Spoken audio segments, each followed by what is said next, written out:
What was the story of the game? Thank God. A football game has two halves, so we needed it today a little bit, and that's fine. First half, obviously, we just didn't play really extremely well, let me say it like this. And then if you don't pass quick enough, if you don't accelerate around moments, if you don't offer runs in behind, if you don't pass in behind, yes, they had a low block, but there was still space between the last line and John Pickford, and so that were a lot of things where we could improve, and we improved before we scored already. That's good, because you could see the different dynamic already before we did make the subs, but. It's really difficult to deal with 83% possession with the counter-attacking threat the opponent obviously has, and so I'm really, really happy, because it's not about flying every week, it's about getting results every week, and today we got it, we deserved it, we had to work hard for it, no surprise, I knew that before, and so all good. What's the key there? Believing, patience, and not getting frustrated in that type of scenario? When you say it's a difficult game in terms of you've got all the possession but they're on the counter, etc., believing that it will come. Yeah, but I'm pretty sure that some people thought we felt in the first half kind of pressure because of the City game. It was not at all. We just didn't play well. It can happen. It's not nice, but it happens. And we were really calm in half time, which is the good thing about it. It's over first half, and the best thing about it is it's easy for us to improve, because so far we didn't really show up 100%. So, and then the boys stepped up, and that's really important. And the goals we scored was yes, the pass we played when for Div and from Mo to Div, there's a ball back, and then Rob arrives at the second post. Everton conceded a similar goal against Leicester, the second post area. We knew that the fullback will move inside, so you need that, but we didn't have this situation in the first half. We were just not, it was really stiff. So we've been stuck in traffic, and we didn't find spaces where we could really accelerate and speed up a little bit, and that was second half much better. So, and that's why it's all good. In midweek, you spoke about Divock Origi. You said he's already given me one of my favourite Liverpool memories, and what he does from us from the bench is just extraordinary. He doesn't always start. Has he done it again today? Yeah, whatever Div will do in his future, if he gets back for what he's doing here for Liverpool, then he we probably will never ever miss a player more than Divock Origi, because then he will just explode wherever he goes. So honestly, he's a world-class striker. He is, and he's not playing regularly here. And even sometimes he doesn't make the bench, which is absolutely ridiculous. But when he's asked, I mean, when we need him, then he's always there. He is a legend and will stay a legend for me forever. And what he did today again, involved in both goals. With all the things we did better in the second half, without Divock, it probably wouldn't have happened. So again, him, and it's absolutely great, well deserved. Not only him, we had other players who were not involved today. The group lives because of these boys. They're the strongest players ever I didn't have in a squad. Harvey is in brilliant shape. Didn't make the squad today. Takumi Minamino, it's unbelievable. Oxlade-Chamberlain, it's unbelievable. Even Reece Williams is in really good shape. So, and they didn't make the squad, and that's hard, but shows then how they behave, how they keep the mood up, and all these kind of things. Shows why we are able to do these kind of things. You all talked about the points today, but also as well, is it momentum as the season comes to its conclusion? Yeah, I get it. I mean, we don't. What kind of alternative do we have? So there's not a lot of points we can drop or whatever it is, and so let me have a look tomorrow or tonight, whenever I can start with that, with the analyze for Villarreal. But the next one is really waiting around the corner. So so that's the situation we are in now. I think in an ideal world, we have for sure 8 games to play. If I'm right, yeah. And if it goes well, then maybe we can fit in a 9th one at the end, which would be great, obviously. But that means it's you have to win the games even when you are not at your absolute best, because that's when you have to show passion, desire, determination. And if you do that, then there's still a chance, because so many different ways to win a football game. You just have to find one. Today we found again one. That's great, and we have to keep searching. Well done. Thank you. Yeah, some fascinating thoughts from Jurgen Klopp. Let's go back to Anfield now, speak to the former Liverpool player Harry Kewell, who's been with us all day. They're the manager's thoughts. What did you make of it? What was it like being inside the ground? Oh, first and foremost, it was excellent to be back. The atmosphere was electrifying.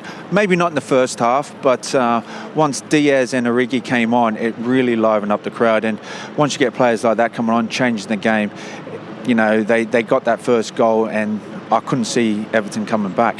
How significant did you think that double change was? Because as I was saying to Michael earlier, everyone predicted Diaz would come on, but not Divock Origi so early.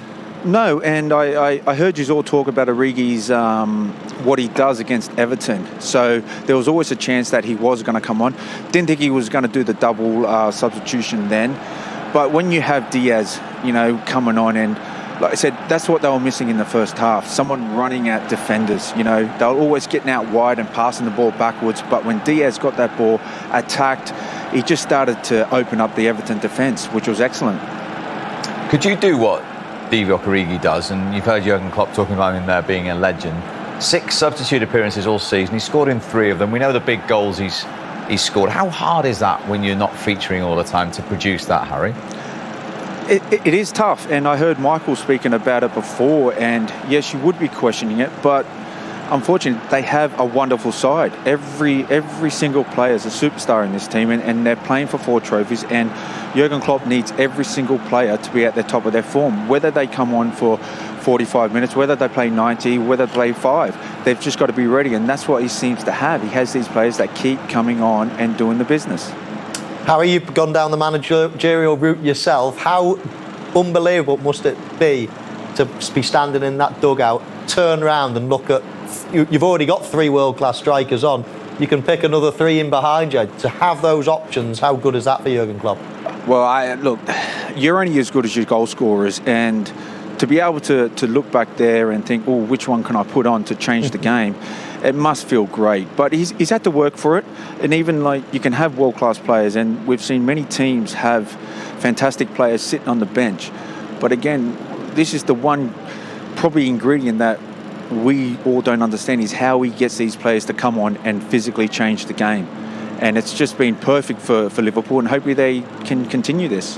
And to pick these teams, he said there's 8 games to go. There might be 9 if they get into that Champions League final, where he's got that freshness. Only a couple of changes today, but they were crucial ones. Well, that's the important thing. He's got this freshness and I'm sure he will probably change it for the semi-final, and again he will change it again. But again, he's not changing it for players that are not ready. These players are ready to come on and push this Liverpool team to hopefully do the four trophies. Do you see City and Liverpool winning all their remaining games now, Harry? Unfortunately, I do. I can't see any of them slipping up. I think they're both wonderful teams. They're both playing fantastic football. And like I said, I just can't see anyone stopping them. Michael, do you agree with that? Yeah, I mean, I never thought I'd agree with it. I mean, the Premier League has always been so competitive, but these 2 teams, with the added incentive, of course, of lifting the trophy at the end of it, but they're so much better than the rest at the moment. They are the best 2 teams we've seen in a long, long time. And I look through the list there, and there's tough games, yes, but I just can't see either team slipping up. And it's quite ironic because I think Liverpool probably want to win the Premier League more, and Manchester City want to win the Champions League more. But I've got a funny feeling they're going to be winning the opposites this season, and possibly both teams there will win all of those games. Do you see that 9th game for Liverpool, and do you see it against City, the Champions League final? I think you have to see it's going that way. It certainly looks the way. I mean, they're both the strongest teams. I don't think there's any getting away from that.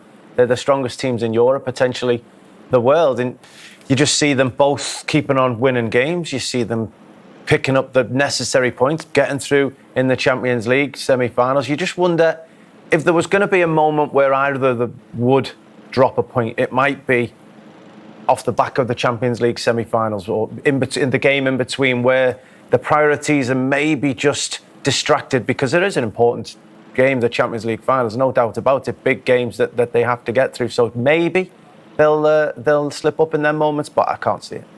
That's the point, Harry, isn't it? We don't know how these semi-finals, particularly for City against Real Madrid, are going to go, what they're going to take out of them, what story they're going to throw up, and then to return to Premier League action 2 or 3 days later. Well, again, this is the situation that Man City face. I mean, they are going to be playing a wonderful team who we all felt Chelsea should have won that game, but Real Madrid showed their class to come through that. So for me, it's going to be a difficult game for them.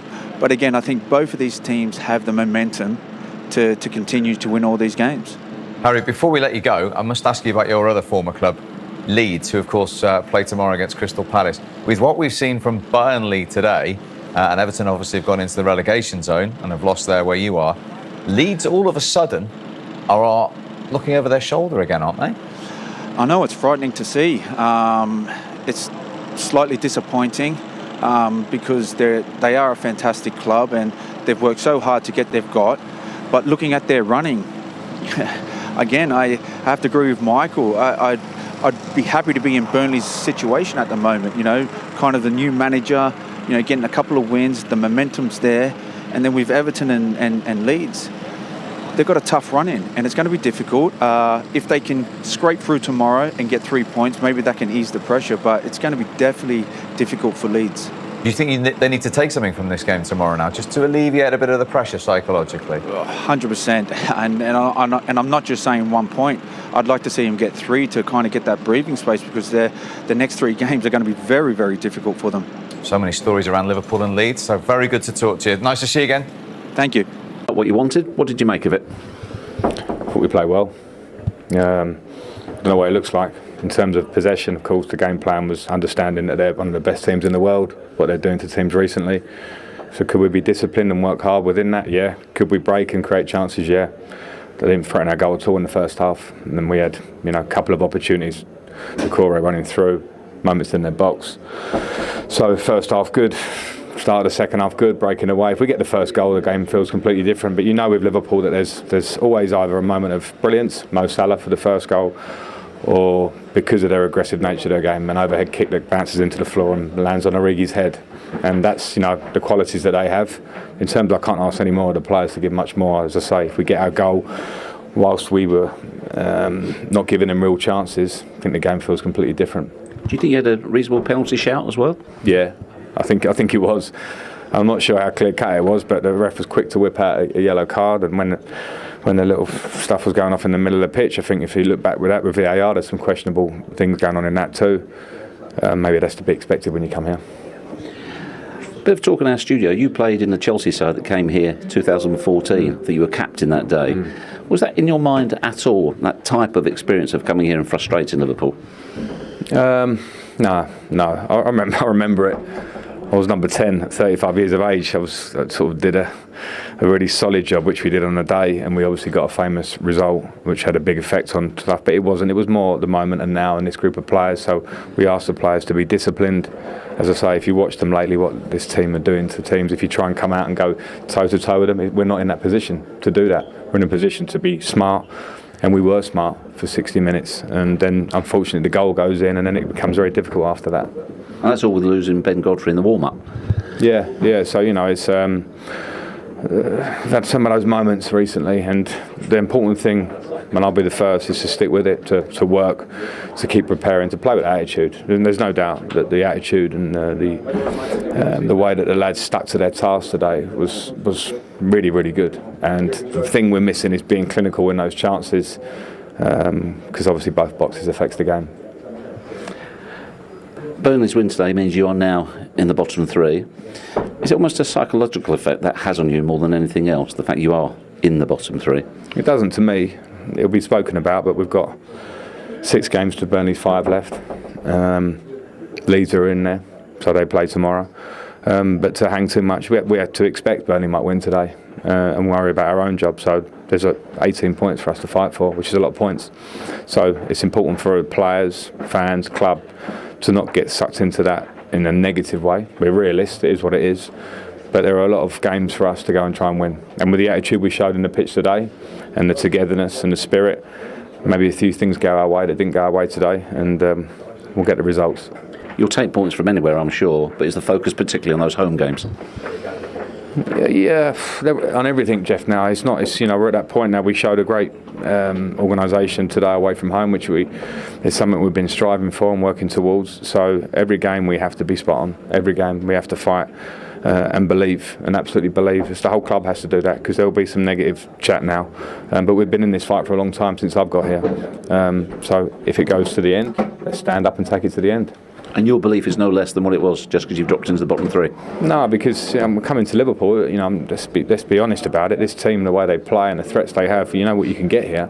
That's why I was pleased with the way that we competed in this game. So no, in fact, in terms of the performance, I'm more positive off the back of it. Thanks, Frank. Thank you. And on that point, Leon, are you less nervous looking at those fixtures to come, given the attitude and commitment you've seen again today, even though it's a defeat? But yeah, I think there were positives to take out of that performance. I now actually believe that Everton can get something against Chelsea next week. I certainly wasn't feeling that before the game or from the last 4 or 5 performances. But after that one, they showed Frank Lampard was right. The organisation was very good. The tactical balance was pretty good. The fact that they were all working from the same notes seemed great, which they haven't done that all season. And the fight and drive to stay in the game and limit Liverpool was very good. But what they lacked was decision-making, I felt, at the top end, and just having that composure to make Alisson work. But yeah, I did think that there were a few positives to take from that performance. OK, let's have a look at who's got what left to play. Because as Frank Lampard quite rightly says, and Michael alluded to it earlier on as well, Leeds, who play in the Monday Night Football, will be looking over their shoulder as well. They're at Palace. They've got to play City, Arsenal, Chelsea. Those 3 games next. And they finish there with Brighton and Brentford. Burnley go to Watford next. Burnley play before Everton. Then they're at home to Villa. They've got to go to Spurs and Villa and finish at home to Newcastle. And as you can see, Everton, Chelsea at home next Sunday. Leicester away, Watford away. Remember, they've got just 6 points on the road all season. Brentford, Palace, back-to-back home games, and they finish at the Emirates, and who knows how important that could be for Arsenal in terms of top 4 qualification. What are you feeling when you look at those 3 clubs in the set of fixtures? I'm worried. There's no doubt about that. I've said I feel we can maybe get something against Chelsea now, but certainly not a given. Leicester away isn't easy because Everton's away form is dreadful. Watford is a game that you simply have to win, but it's away from home. So again, that's time to be nervous. And then, 2 home games against Brentford and Crystal Palace that you expect to win. But do you think they might have to win both of them? Yes, of course. But both of those teams have actually been pretty good this season, but especially Brentford of late. Leeds have got a tough run. They've got their next 4, they get through the Palace game. That City, Arsenal, Chelsea stretch is tough. And as an Evertonian, you're hoping that they don't win against Palace and then they have that run and you're just able to be on their coattails and keep close to them. Because I do think that Burnley will pull away now. I think they've got momentum. I think at this stage of the season, if you've got momentum and you're winning games, 7 points from the last 9, with Watford away and another home game against Villa coming up, I think that they could get more wins. I think you're going to have to get about 38 points to be safe, I would say, Steve. So Everton need 3 wins out of those 6. Maybe 2 wins, 2 draws and 2 defeats, maybe would be okay. But I think they can do it. I think they can do it, honestly. On that performance today, if I was an Everton fan, I'd be thinking, we've got hope here. Leeds could get dragged into it. They've got an awful... If they don't beat Crystal Palace, they don't get something against Crystal Palace tomorrow, and all of a sudden I can't see them getting much in the 3 games after, and then, they're going to have to get probably 4 points out the last 2 games. So Leeds are in trouble as well. I agree. I think out the 3, I'd prefer to be in Burnley's shoes. I think they've got the momentum. They've got a few points, so obviously, recently. They're out the bottom 3 now. I'd say it's going to be between Everton and Leeds who goes down. Right, fascinating. And who would have suggested that when Sean Dyche was relieved of his duties? Now, Frank Lampard was also alluding to a few refereeing situations in that game in the second half. Do you feel you could have had a penalty here, Leon? Well, I certainly claimed for it. I was out of my chair thinking that it was, but I think it falls into that category that if the referee gives it, it won't be overruled by VAR, but if the referee hadn't given it VAR, we're never going to overrule it. I've seen penalties given for less. I've certainly seen penalties of that nature given.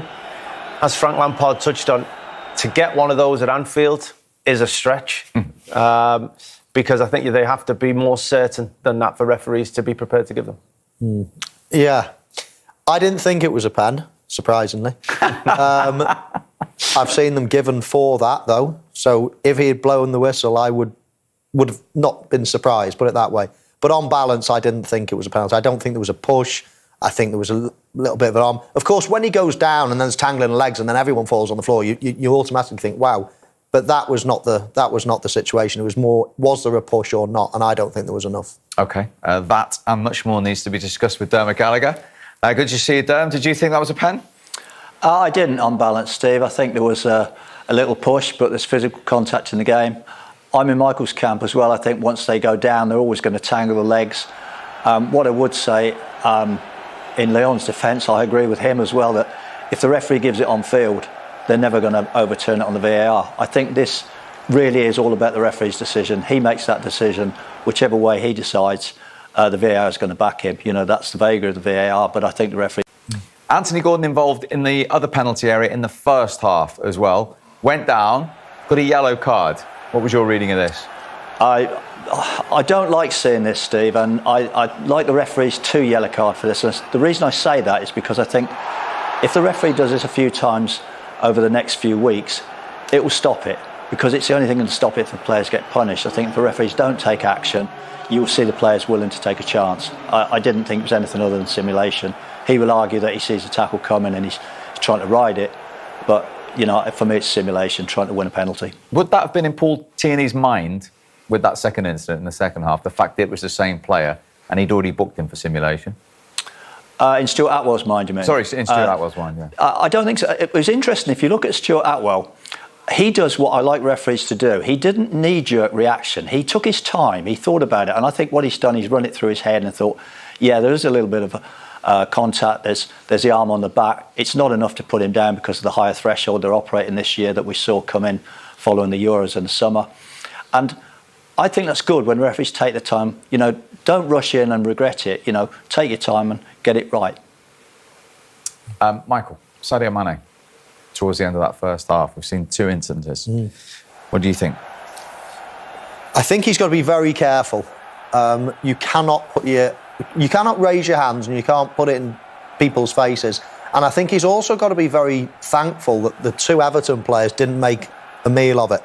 Because the first one, that was on Allen, that was almost a push in the face. The other one was almost a poke, and it could have poked him in the eye. It was quite close.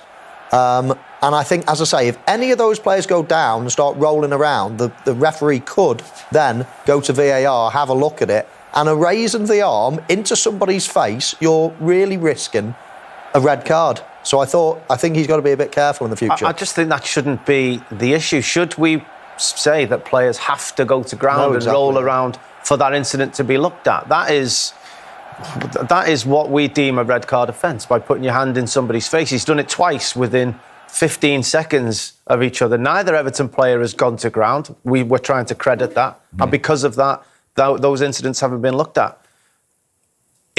Singularly, those could both be yellow card offences at the very least, and he's done them very close together. So he could have been sent off for 2 yellow card offences in a short space of time, or been looked at by VAR, but neither was the case. No, and you absolutely make a great point.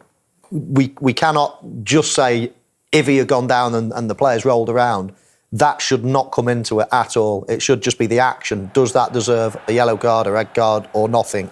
It shouldn't matter whether they go down or not. And it does. That's the problem. It does. We all see it. If someone goes down holding their face, you're obliged, or feel more obliged, I think, as an official, to look into it a little bit more deeper. But full credit to the Everton players for not sort of simulating, let's say. You've heard the gentleman, Dan. What do you think? I think it raises a number of issues, Steve. Firstly, is it violent or is it aggressive? I think they're both yellow card offences, and this is where the VAR is hamstrung, because it looks at them both and says, yeah, that's a yellow card, not a red card, so I can't get involved. Looks at the second one, that's a yellow card, yeah, not a red card, so I can't get involved. He can't recommend a yellow card, so therefore the referee sees the first one and acts on it because it's been brought to his attention by the assistant. The second one, as we see, happens behind his back. He doesn't see it. So unfortunately, Mane has been very, very fortunate for himself. Unfortunately for the referee, he's not in a position to see both. Unfortunately for the VAR, he's not in a position to recommend both as yellow cards. Is that not, though? I know you're saying shouldn't get involved at yellow card offences, but is that not one of those occasions where you actually say to the referee, did you actually see this incident? And if the referee says no, then you say, well, go and have a look. I'm not saying if it's a yellow or a red, but an incident has happened, and if you haven't seen it, go and take a look at it. The problem is, Leon, that he can't recommend you go and look at a yellow card offence. This is the vega of the VAR, as I say. It's all or nothing. It's red card or nothing. And this is why I use the word hamstrung, because the VAR can't recommend him go to the screen. The referee can't ask the VAR, have you seen a yellow card offence in addition to one that I've seen? So we've got this almost middle ground that nobody can step into. And that's where Mane has felt really, really lucky. Okay. One more thing with you, Dan. Richarlison and Jordan Henderson towards the end of the game. Right decision? I think it is, Steve, because if you look at it, Richarlison's boot is already connected to Henderson's leg. And I think what happens, if you watch here, there's the boot, it's already there, and it's almost a push-off. It's not as if he's drawn his leg back towards him and then thumped his studs into his shin. You know, it's already there, so it's not a wise thing to do because you're running a massive risk taking that kind of action. But what I would say in his defence, it's more an aggressive action than a violent, brutal action. OK, Dermot, thank you very much indeed. And just on that, that's the type of commitment that Frank Lampard's been talking about and the attitude you've been talking about just needs channeling for Everton in these final 6 games. Yeah, definitely. I thought they played well. I thought they channeled it as a team to remain in the game well. They need to make sure they channel it to... And sometimes that's calmness when you're getting into the final third because they need to start converting those opportunities into actual chances.